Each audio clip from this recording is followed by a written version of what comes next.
Throughout the 18th century, Great Britain experienced economic, industrial, and social revolution as had never been seen before.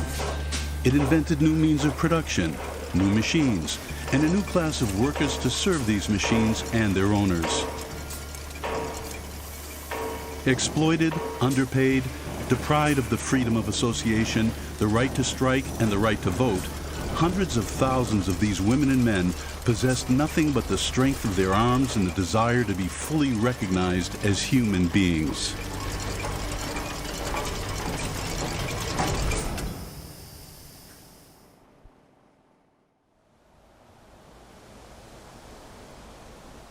The fields of Waterloo in Belgium. In 1815, it was here that Great Britain and its allies triumphed over the Empire of Napoleon. Great Britain was at this time the world's leading industrial power, and Belgium was its European bridgehead.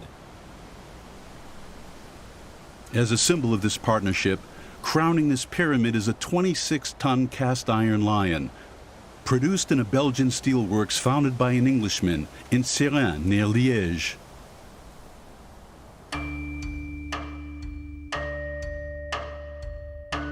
At the beginning of the 19th century, Belgium was the only European country to unreservedly adopt the English model. The two countries had economic liberalism in common, which favored the development of large enterprises employing several thousand workers, which in France and Germany was still extremely rare. So it was that in a few decades, Belgium became the world's second largest economic power, just behind England. It was said that Belgium was a paradise for capitalists and a hell for workers. Seraing Steelworks in 1840. The same steelworks a century and a half later, filmed by Jean-Claude Riga in the 1980s.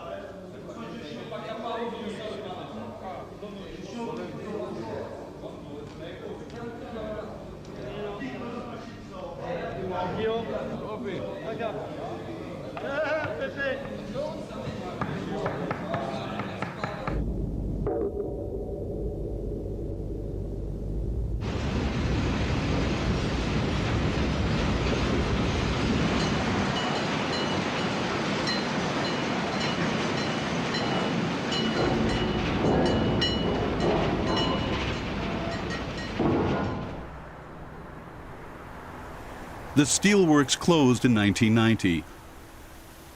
All that remains today of one of Europe's largest factories is this rusting carcass which no one knows what to do with, and the memories of former workers.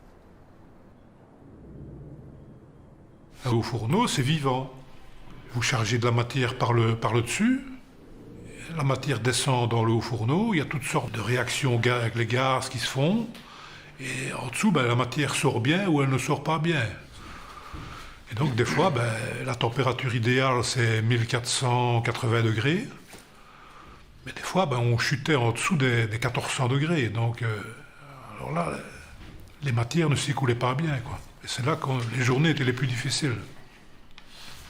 Oui, je me rappelle bien une fois quand tu étais venu à Kessel, parce qu'il était transféré sur Kessel dans le froid. Il m'avait un peu expliqué son métier et tout ça, quand tu m'avais fait un peu une caricature du haut fourneau en me disant c'était un estomac, c'est comme un estomac. Tu l'écoutais au bruit et c'était pas mal. Il fallait toujours être attentif au moindre bruit. Dès qu'il y avait un bruit suspect, il fallait tout de suite réagir, quoi, parce que ça pouvait tout de suite tourner à la catastrophe, quoi. On ne riait pas tous les jours, mais c'est là que j'ai les meilleurs souvenirs. Hein. Mais le chaud, c'est pas le froid. Le chaud, c'est beaucoup plus familial. Hein. Il y a quelque chose dans le chaud qui... Enfin, moi, pour avoir fait les deux, chaud et froid, le chaud, il n'y a rien à faire. C'est plus chaleureux. Demain, alors là, vous pouvez demander aux travailleurs qui travaillent dans le chaud, ils courent pour aller travailler dans le chaud pour relancer les outils. Hein. La plupart des gens, c'est beaucoup plus chaleureux. Je sais pas, c'est plus familial. Pourtant, il y a toujours eu des tensions aussi. Hein. C'est pas que tout était rose dans le chaud, loin de là. Mais il y avait quelque chose, une entraide qui était différente. On travaillait plus ensemble, je trouve. Mais c'est vrai que dans le froid, on doit peut-être tout le temps attentif au défilement de la bande. Voilà, c'est très différent. Les gens sont un peu plus isolés, ils sont dans des cabines. Oui. Voilà. des cabines sur la ligne, tandis que bon, nous on était... On devait travailler ensemble. On devait travailler ensemble.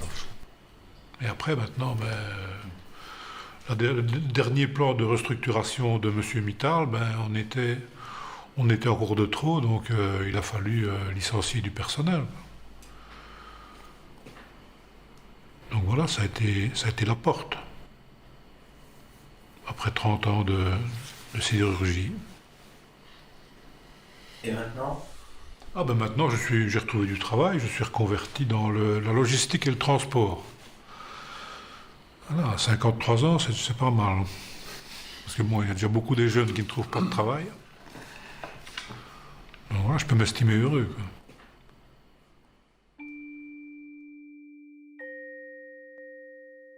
Back to the past. Workers at the same company in 1886. They can't speak, so we don't know what they're thinking, but none of them are smiling. We see the weariness of age, the weariness of children, apprentices, and that of an old man who has no other choice but to keep working, because there is no retirement for workers.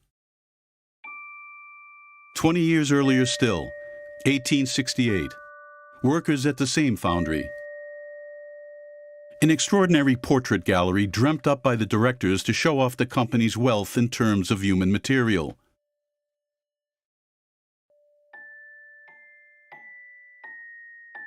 The workers strike poses in a studio with the tools of their trade.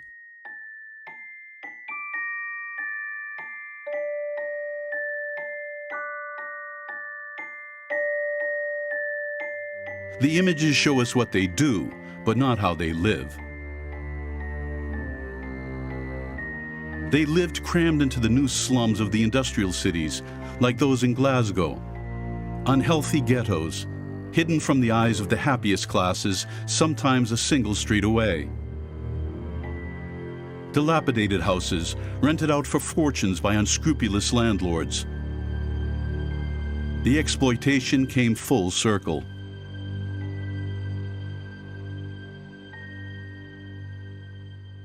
Historian Stefan Berger.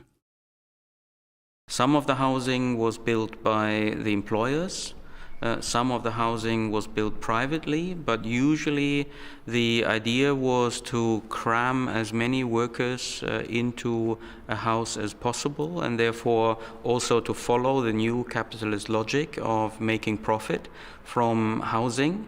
And of course it also meant in many cases a new diet. It was not any longer a diet determined by agriculture and by what was available through agriculture, but the wages allowed the new workers to buy food that then would be consumed. But it was often a very poor diet, and I've got one example here from the economist Friedrich List, who observed in the middle of the 19th century what the diet of poorer families in the German lands looked like. And he wrote, and I quote, "Potatoes without salt, very thin soup with black bread, porridge, every now and again black dumplings. Those who are better off can afford a modest piece of fresh or smoked meat once a week, yet most know the term roast only from hearsay. I have seen quarters in which it was quite usual to hang a herring fixed to the ceiling with a piece of string just above the table. Everyone at the table could rub his or her potato against the herring so as to give aroma to the potatoes." End of quote. The misery of the English workers around 1830 was so deep that they compared their lot to that of the black slaves of the colonies. In 1833, when the English Parliament abolished slavery, some went so far as to protest that the first to be liberated should be the white slaves, as they referred to themselves. But change was on the horizon. The worker population of the main cities had become so vast that they could no longer be ignored. Exploited, hungry, unhappy, and unknown, they struck fear. One French journalist wrote, The barbarians who threaten us today are not in the Caucasus nor in the steppes of Tartary. They are on the outskirts of our industrial cities. Modern society will perish at the hands of the proletariat. This was not just a figure of speech. The upper classes were directly threatened by the epidemics which broke out in the slums of the major cities, and against which social barriers were powerless. Diphtheria, scrofula, cholera, the monstrous children of the Industrial Revolution. In England, militant newspapers like The Poor Man's Guardian publicly denounced the living conditions of workers, while throughout industrial Europe, parliamentary commissions debated what had become known as the social question. Good society could not carry on as if it were unaware. But for them, it wasn't the fault of the system, but that of the workers. Each had their own remedy. Workers would feel better if they went to church more often. If they drank less. Or even, as the philosopher Malthus put it, if they had less children, to thin out the available workforce on the market and thereby obtain better salaries.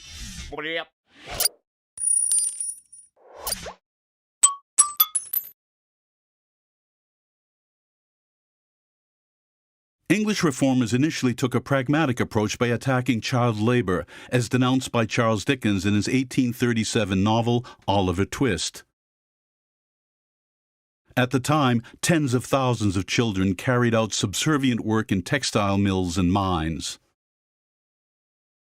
Under the liberal doctrine, it was forbidden for the state to interfere in the working relationship between workers and bosses, which was considered an agreement freely entered into by two equal partners. When it came to children, this argument collapsed. In 1842, despite fierce opposition from employers, Parliament prohibited the employment of children under the age of 10 in underground galleries. A victory partially due to Victorian prudery, because the heat in the mines obliged adults and children to work almost naked. At the same period, Great Britain, with its habitual advance over the rest of Europe, was the first country to legalize workers' unions, even though strikes remained forbidden. Priority was given to political action. In 1832, reformers and workers' representatives signed a charter demanding universal suffrage and a democratization of Parliament. As a practical lesson in democracy, the charter was accompanied by an outline for secret ballot polling stations. Chartist petitions gathered millions of signatures. Meetings attracted hundreds of thousands of protesters. It was a mass movement, reflecting the scale of the industry within which it was born and at the origin of the accepted image of the working class. This compact, homogeneous, and apparently unstoppable crowd. But throughout the 19th century, this image was true for England and Belgium alone. Apart from one or two exceptions, France had no large factories. Its industry was based on a dense network of small companies comprising a few dozen workers at most. This system was for a long time considered as craft industry, as though only large-scale industry was capable of producing authentic workers. An argument refuted by the philosopher Jacques Rancière. Les gens de ma génération ont vécu avec l'idée de la classe ouvrière comme une espèce de réalité massive, quoi. Il y avait les masses de gens qui sortaient des usines, il y avait un syndicalisme qui était fort, il y avait ces masses ouvrières qu'on voyait défiler. Donc on avait une espèce de vision globale qui était autour de l'usine, quoi, autour de l'usine et comme une espèce de réalité stable. Or, par rapport à ça, bon, les gens disaient, mais avant la classe ouvrière, il y a quelque chose qui est différent, c'est l'artisanat. Bon, par conséquent, moi, quand j'ai commencé à travailler sur les années 1830, on m'a dit, mais c'est pas des vrais ouvriers, parce que pour les gens, les vrais ouvriers, c'est les gens qui travaillent à l'usine, c'est les gens ceux qui travaillent à la chaîne. C'était un peu comme ça qu'on pensait les choses. Alors bon, par rapport à ça, bien sûr, j'ai essayé de changer la perspective, de dire, mais la classe ouvrière, bon, ça n'existe pas en soi. Alors, on peut toujours le définir comme réalité sociologique, mais la classe ouvrière, c'est une réalité qui est aussi une réalité symbolique. C'est-à-dire, pour qu'il y ait classe ouvrière, pour qu'il y ait mouvement ouvrier, il faut qu'il y ait des gens qui, à un certain moment, justement, sortent de leur simple condition d'ouvrier, au sens où des gens qui sont payés pour faire un travail, qui le font, et puis qui rentrent chez eux, et puis qui recommencent le lendemain, quoi. Si on regarde un petit peu d'où viennent les gens qui sont ouvriers au 19e siècle, bon, ils viennent de régions très très différentes, ils ont des trajets très très différents, et bon, ils vivent un peu souvent cette condition comme une condition qui est une condition transitoire. Bon, je cite quelque part, je pense les propos de cet ouvrier saint-simonien qui raconte un peu tous les métiers qu'il a fait, les métiers les plus divers, et donc il énumère ces métiers en disant « et toujours dans une autre attente ». Voilà, bon, j'ai essayé de commenter cette autre attente, savoir que la classe ouvrière est inventée par des gens qui sont dans une autre attente. However, it was this mixed and volatile French worker environment that the most radical utopias of the 19th century were born and raised. This was the dream of Fourier, where one would only work according to one's desires, and where marriage and family would be replaced by a new, loving world governed by the laws of attraction. And this, less amusing, was the dream of Cabet, inventor of the word communism, who considered Fourier completely immoral. Cabet advocated an ideal community of workers where everything was shared, except the women, and where equality reigned in abundance. Here we find Leroux and his religious philosophy of progress, which rejected egalitarianism and communism and demanded respect for private property. Here, Proudhon, for whom, on the contrary, property was theft, and who wanted to peacefully establish a mutualist democracy. And Blanqui, the perpetual rebel, who was to be, for all the workers' revolutions of the century, a partisan of clandestine action and revolutionary coup. His last secret society bore the poetic name of the Society of the Seasons. Saint-Simon, on the other hand, wanted an end to revolutions and to replace the exploitation of man by man with the fraternal sharing of the benefits of progress in large-scale industry. Workers gazed quite sympathetically upon this utopia market, the promoters of which were mainly members of the bourgeoisie who were at odds with their own class. But they had no desire to get mixed up in adventurous enterprises such as the Icaria, the libertarian community founded in America by Etienne Cabet, for which he only managed to recruit about 100 men and women. A utopia quickly undermined by conflict, but which nonetheless managed to survive until the end of the 19th century. More popular than the dreams of utopians was a new literary form which appeared in France in the 1830s, working-class poetry, such as that of the shoemaker Savinien Lapointe.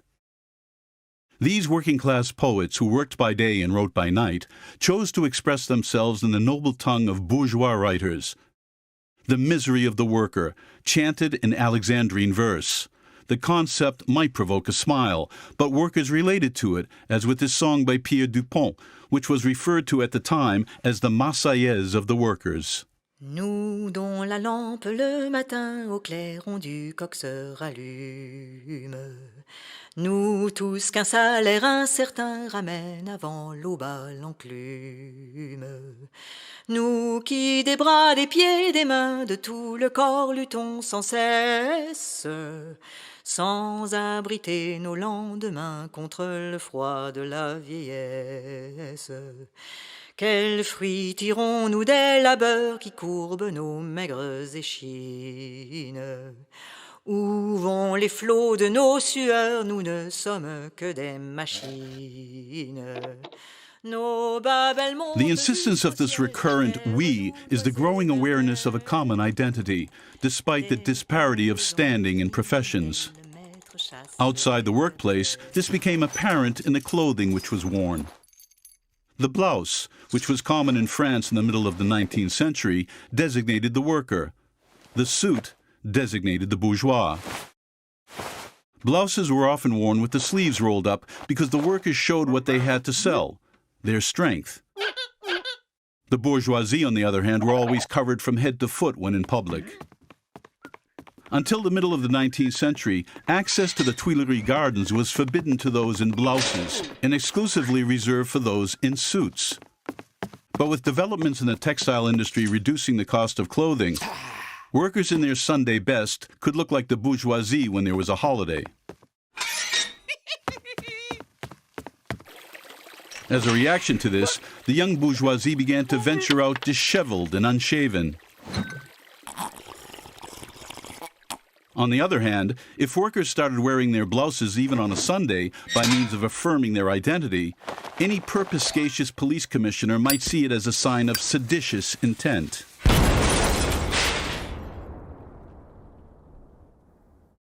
But the notion of wearing work clothes in order to affirm one's class identity was typically French. A worker in London would have been ashamed to go out in public without wearing clothes similar to those of his employer.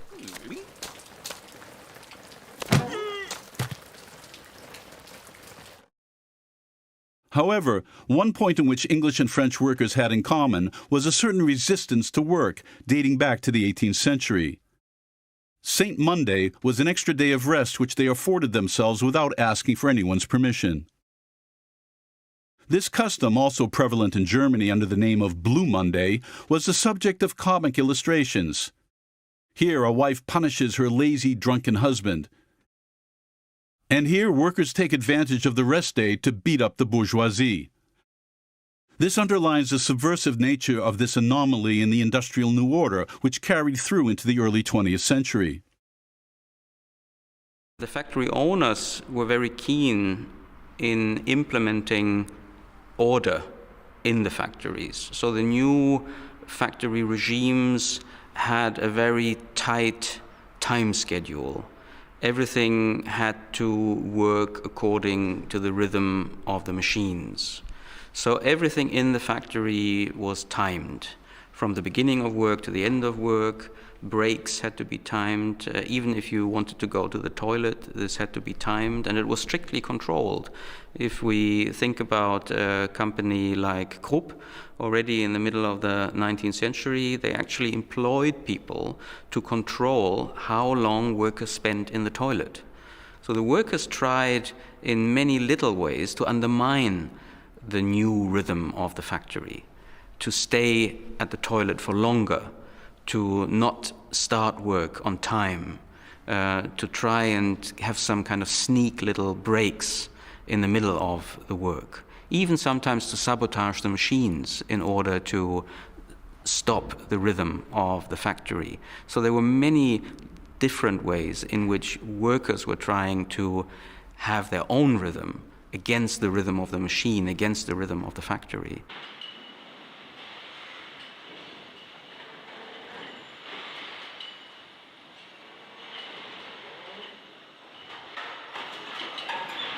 Ghislaine Tormos, a worker in the car industry. Les gars attendent régulièrement une panne. Parce que la panne, c'est là que je souffle. J'en ai même qui font des gris-gris sur la ligne pour dire il faut que tu tombes en panne à un moment donné, il faut que ça s'arrête. Tellement les gens on ras le pompon, quoi. Parce que quand une chaîne elle s'arrête pas, c'est 3 heures consécutives avant d'attendre 20 minutes de pause. C'est long, hein, c'est long.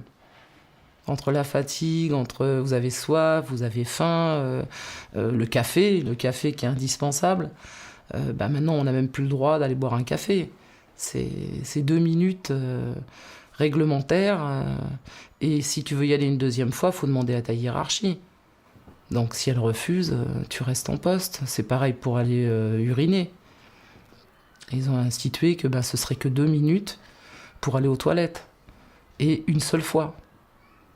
C'est limite si on leur dit pas éduquez votre vessie, quoi. C'est ça. Donc ils en sont là. Ça c'est nouveau quand même. Ça fait quoi, même pas peut-être 8 mois que c'est sorti. Ça c'est le directeur du site qui a décrété que. Alors je sais pas comment il fait lui dans son bureau, je sais pas. Unlike English workers who were mainly legalist, French workers in the 19th century willingly participated in uprisings. Their favorite weapon was the barricade, which was a reflection of themselves. Spontaneous, urban, made up of whatever was available. Between 1830 and 1871, Paris witnessed 3 large popular uprisings. The first broke out in July 1830. The workers formed an alliance with the Republican middle class to overthrow the authoritarian regime of Charles X. But after this, when they demanded social reform, they were snubbed by the Republican authorities, who called them irresponsible children. Jumping forwards in time, a century and a half later, one of the leaders of the Czechoslovakian Communist Party remonstrated with workers from a factory in Prague who were striking to obtain democratization of the regime. V žádné zemi ani rozvojové, ani v socialistické, ani v kapitalistické neexistuje to, aby 15letí děti určovali, kdy má odejít prezident nebo kdy má přijít a kdo jim má být. A to se bohužel stalo.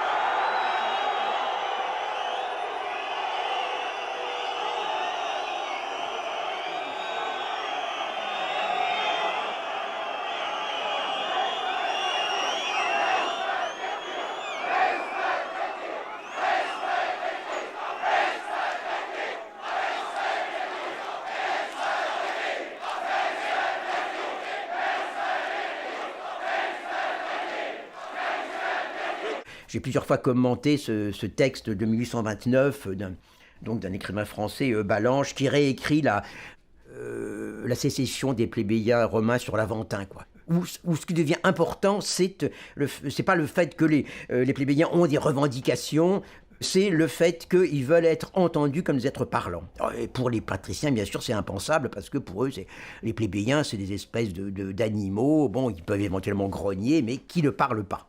Et les plébéiens ont approuvé qu'ils parlent. Ils font donc toute une série d'actes symboliques pour montrer qu'ils sont des êtres parlants, quoi.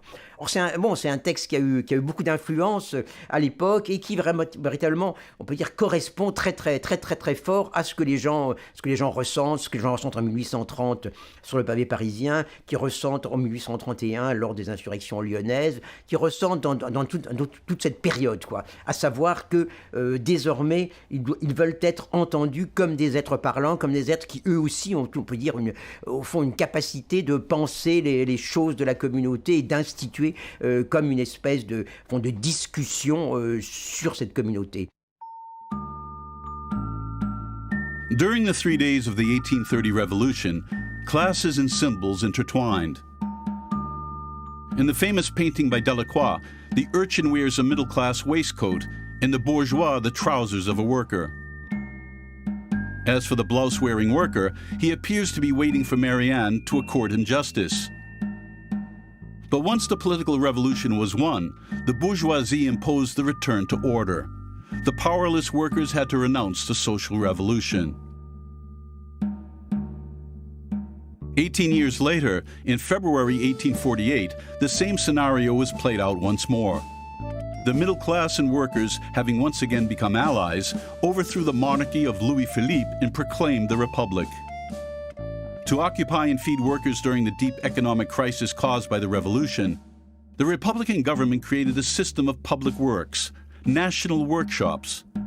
But in June, considering that these were hotbeds of unrest, they decided to close them down, and the desperate and starving workers took up arms once more. And for the very first time, photographs show a workers' uprising. It was June 26, 1848, and at the moment this picture was taken, the defenders of this barricade on the Rue du Faubourg du Temple were unaware that the uprising had failed and that they were amongst the last resistance. A second picture, taken early the next morning, shows the street after the army's assault. The soldiers finished off the wounded, shot the prisoners, and sometimes also the inhabitants of neighboring houses. There were 3,000 dead, thousands condemned to hard labor or deportation to Algeria. A heavy price to pay for the failure of a spontaneous revolt without leaders or strategy.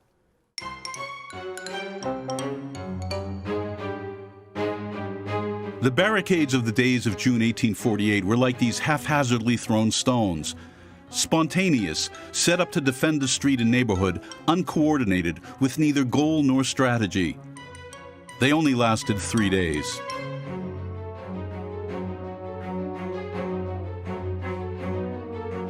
In 1871, the Paris Commune learnt lessons from previous failures. Contrary to the impression given by the 1920s Soviet filmmaker, who got a little carried away with revolutionary fervor, the barricades of the Paris Commune were neat, thought out on a citywide scale, and supervised by a barricades commission, by whom the construction of wildcat barricades was forbidden. This military discipline is understandable, considering that the Commune had many soldiers in its ranks.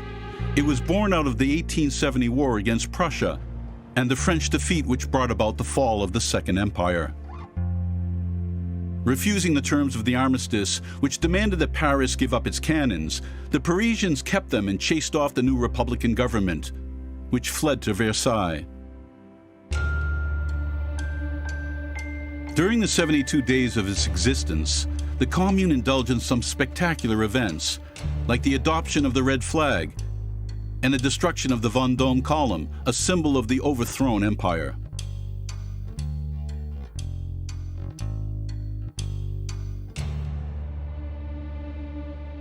Just as symbolic were the dozens of decrees which the Commune made, despite being under siege from the governmental army and knowing full well that it would never have the time to implement them.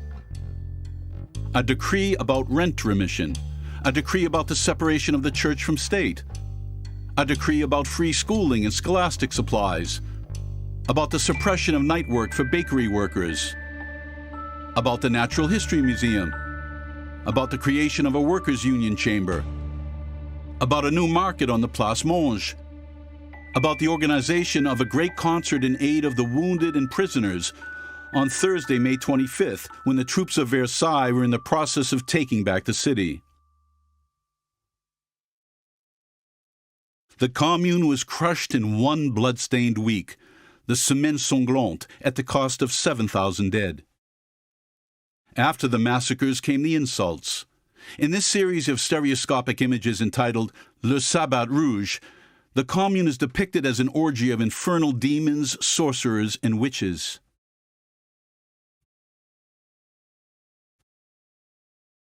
A few years later, the Third Republic permitted the vanquished to celebrate their defeat at the Communards' Wall at the Père-Lachaise Cemetery, against which the last of the Commune fighters had faced the firing squad. But even these stones would not be spared. In 1880, the bullet-marked stones were taken down and reassembled at the other end of the cemetery, to serve as a support for a sculpture to the memory of victims of revolutions without distinction, a convenient way of jumbling up oppressed and oppressors together. Quand nous chanterons le temps des cerises et guerre au signal et merle moqueur seront tous en fête. Les belles auront la folie en tête et les amoureux du soleil au cœur. As the last great revolution of the 19th century, the Paris Commune marked a turning point in the history of the workers' struggle. The memory of it was to be celebrated as much by the great totalitarian regimes as by simple militants. Comunaro Tobia, a worker from Terni. Sono l'ultimo di 7 figli. Forse è importante chiamarli per nome tutti, che sono di per sé stessi una storia. Ribelle, vera spirita nuova. True new spirit, il vero spirito nuovo. Libero avanti. Libero avanti. Pensiero. Ideale. Vero e comunale. Che il mio fratello fu battezzato sotto la bandiera rossa nel 1904 con padre Urbinati. Una specie di cerimonia, il segretario di sezione avviava alla vita questo ragazzino con la bandiera, presenza della bandiera, non è che facevano le cerimonie, ok, l'augurio, una bottiglia di spumante o di vino, quello che c'era. C'è qualcosa nella cultura proprio di queste parti dell'Italia centrale, che era sotto il dominio della Chiesa, di reagire al dominio della Chiesa inventandosi una ritualità alternativa e una nominazione alternativa dei figli. I figli qui si chiamano ribelle, ideale, comunardo, no? Stiamo parlando di fine 800 inizio 900. L'altra cosa che a me era importante con i nomi è che quando noi parliamo di proletari, la parola proletario significa qualcuno la cui unica proprietà sono i figli. E allora la nominazione dei figli è un atto di autonomia, che è l'unico atto di autonomia che è possibile a chi non ha altri che i figli. E infatti in tutta questa parte laica dell'Italia centrale, Emilia, Toscana, Marche, Umbria, questo dare dei nomi alternativi ai figli è comunissimo. A Terni ci sono persone che si chiamano, non necessariamente politici, anche nomi di fantasia, Agramante, Orneore, semplicemente il piacere del suono. E quindi c'è questa idea di una cultura operaia, in un certo senso anche pre-socialista. In these alternative rituals, festivals have an important place. The anniversary of the Paris Commune is celebrated, and above all, the 1st of May is proclaimed International Workers' Day in 1890. Throughout Europe, the 1st of May became a day of workers' protests, which were forbidden and violently suppressed, like at Formy in 1891, when the army fired on protesters, killing 9 of them. In Italy, people took to the streets singing the hymn of the 1st of May to the tune of Verdi's Nabucco. Vieni omaggio, t'aspettan le genti, ti salutano i liberi cuori, dolce Pasqua dei lavoratori, vieni e splendi alla gloria del sol.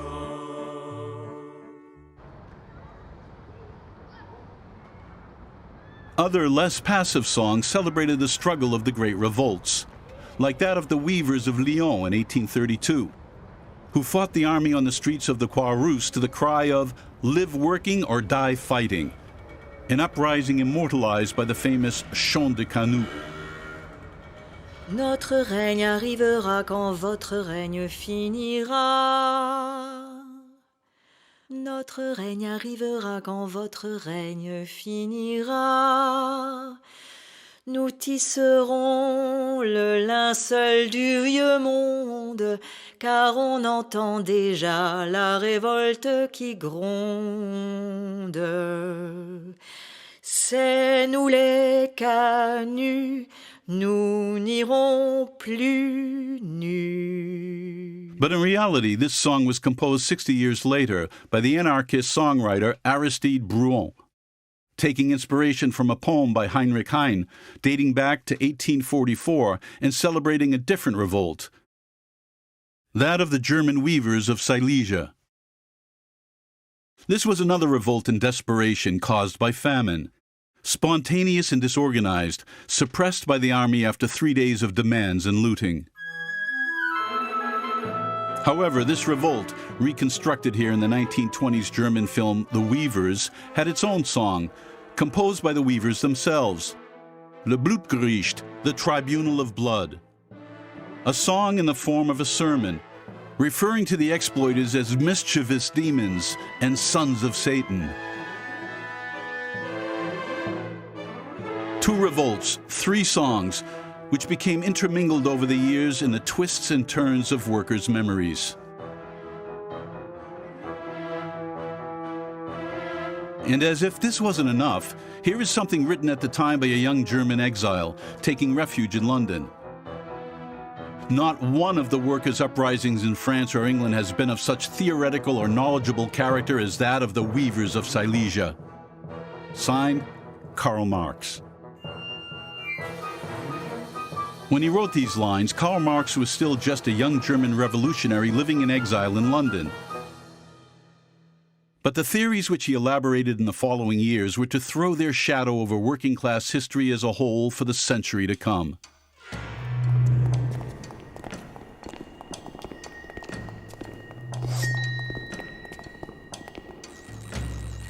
Criticizing the utopian socialism of his rivals, Marx advocated a rigorous and scientific socialism, which would make the class struggle the driving force behind human history.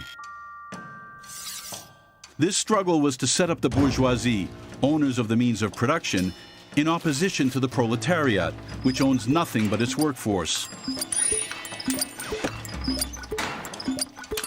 His analysis concludes by an act of faith in the redemptive mission of the working class. Having nothing to lose, it was the only class capable of freeing society as a whole and abolishing the very notion of class. The revolutionary process was inevitable. Capitalism was condemned to disappear, undermined by its internal contradictions. The theories of Karl Marx, developed in the Communist Manifesto of 1848, spread thanks to the International Working Men's Association, which he founded with other European socialists and anarchists in 1864. However, Marx himself was nearly refused membership, the French section considering that only manual workers were true workers. After bitter debate, a compromise was reached, letting each national section decide if it also accepted international workers and women.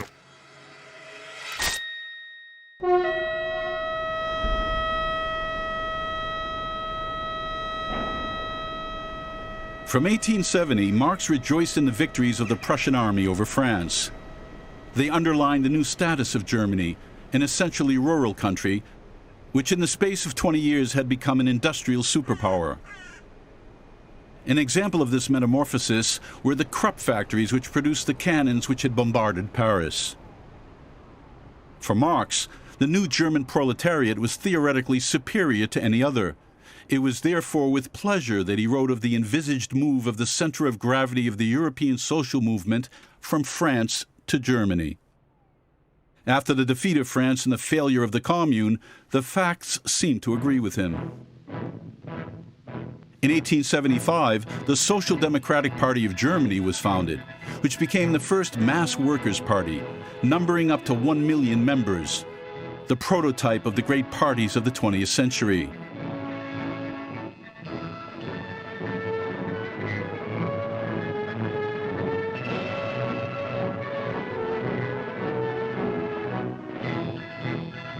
In 1880, the party adopted Marxism as its official doctrine, drawing a paradoxical conclusion from it. Since the collapse of capitalism was inevitable, there was no need for a revolution. It was just a question of waiting, and in the meantime, in order to be ready when the moment came, workers owed it to themselves to become respectable and to adopt the habits and tastes of the petty bourgeoisie, even in their worst excesses.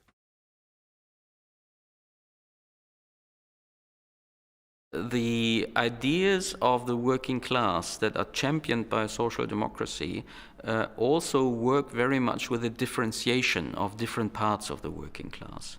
So you have at the highest level the class-conscious proletariat, the person who is a member of the German Social Democratic Party, who has joined a Social Democratic trade union, who is a member in a Social Democratic consumers cooperative, who is maybe a member of the local Social Democratic cycling club, and who spends his time educating himself, being more knowledgeable, and working towards the overcoming of capitalism. And then you have various forms of working class existences, if you like, below that highest form of working class existence. And at the very bottom you have the so-called Lumpenproletariat, so the people who drink, who gamble, who beat their wives, who don't give a damn about how their children are educated, and who, if you like, are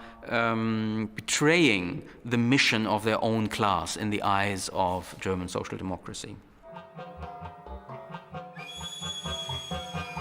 Lumpenproletariat, the proletariat in rags, as seen in all its metaphorical and caricatural richness by the 1920s Russian filmmaker Eisenstein. The word and what it represents are the invention of Karl Marx, a new social category of his creation to explain the failings of workers' revolutions betrayed by this underclass, the sparkless, displaced rabble, as he put it, always ready to sell themselves to the bourgeoisie to sabotage the endeavors of conscious workers. For German social democracy, this also had the advantage of rendering the worker respectable.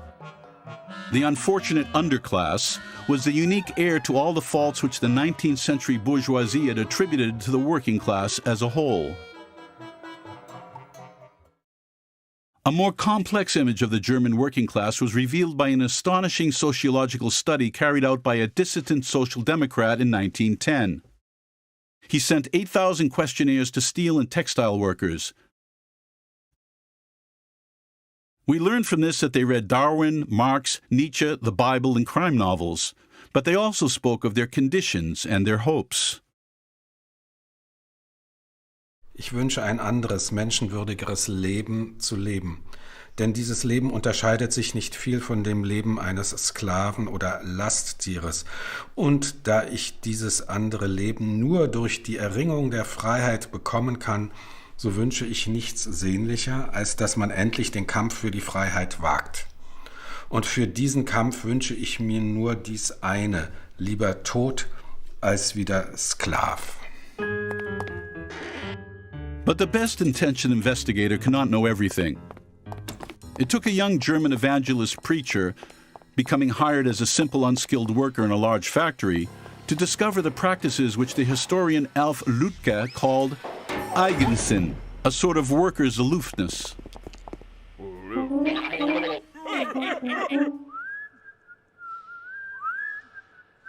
This goes from skiving time at the factory to strange rituals in the workshop. The bucket of icy water over a door. The glue put in shoes.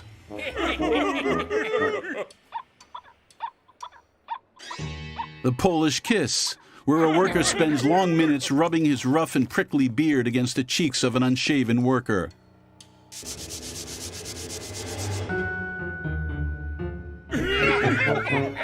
A host of saucy tricks and cruel farces through which the workers' community affirmed its autonomy.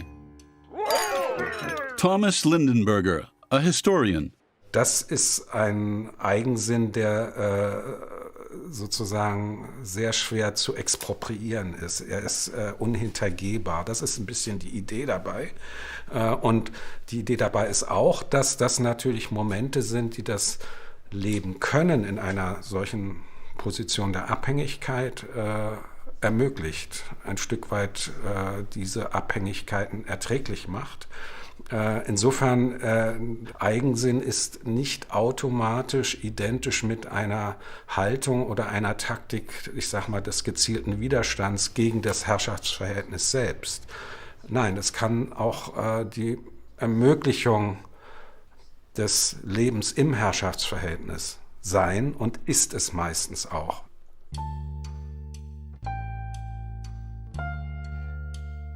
As an alternative to overthrowing the system, protection from it can be found by creating an interior parallel world, run by the workers themselves. Workers' cooperatives began to flourish in Germany, England, and Belgium at the end of the 19th century. At the outset, it was about providing workers with bread at a reasonable price. But the offer quickly spread to all common consumables, to cafes, to theaters, to healthcare. These cooperatives were accused of turning workers away from the fight, but it was also a way of proving that they were capable of running their own lives. The objects on this table are also the product of workers' autonomy. None of them is a car, and yet they were all made in a large automobile factory, with the tools and materials of the factory, by workers from the factory, and on factory time.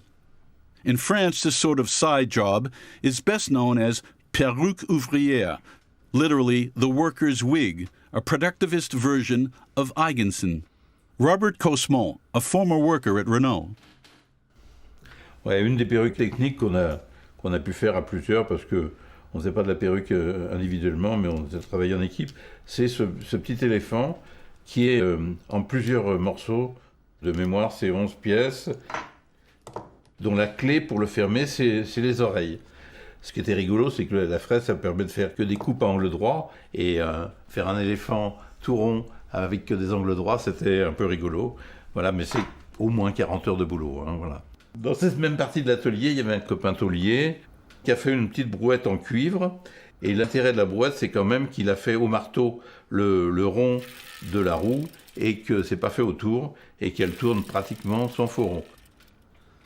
La perruque, ça veut dire le sens de soi, retrouver le sens de soi. Et ça correspond à mon sens, à mon avis, ça correspond vraiment à la réalité de la perruque. C'est-à-dire qu'on travaille pour soi, on retrouve sa personnalité, sa créativité. Ou plus simplement, réparer son scooter, hein, ou réparer une balayette. Mais on travaille pour soi. Moi, je pense qu'il y a une part de révolte, il y a une part de transgression, y compris pour les gens qui ne sont pas militants, qui ne sont pas syndicalistes. Moi, j'ai doublé sur la scie avec un vieil ouvrier portugais, Pedro da Silva, et il a fait tous les outils chez lui pour construire sa maison, les pelles, les pioches, etc. Je le connaissais bien, puisqu'on travaille ensemble, n'a jamais voulu faire grève, n'a jamais critiqué l'usine, jamais critiqué les chefs, mais quand il partait avec sa perruque, il avait un sourire jusque-là, parce qu'il avait transgressé la règle. Et la perruque, c'est ambigu, on ne peut pas dire c'est uniquement de la résistance à l'ordre établi, on ne peut pas dire c'est seulement de la compromission, parce que c'est pas entièrement lutte de classe, une usine, et puis c'est pas entièrement à la botte du patron non plus. Ça dépend des moments, ça dépend des périodes, ça dépend des jours, ça dépend le matin quand t'es en boule ou pas, que t'envoies chier le chef, c'est la vie, quoi. Hein.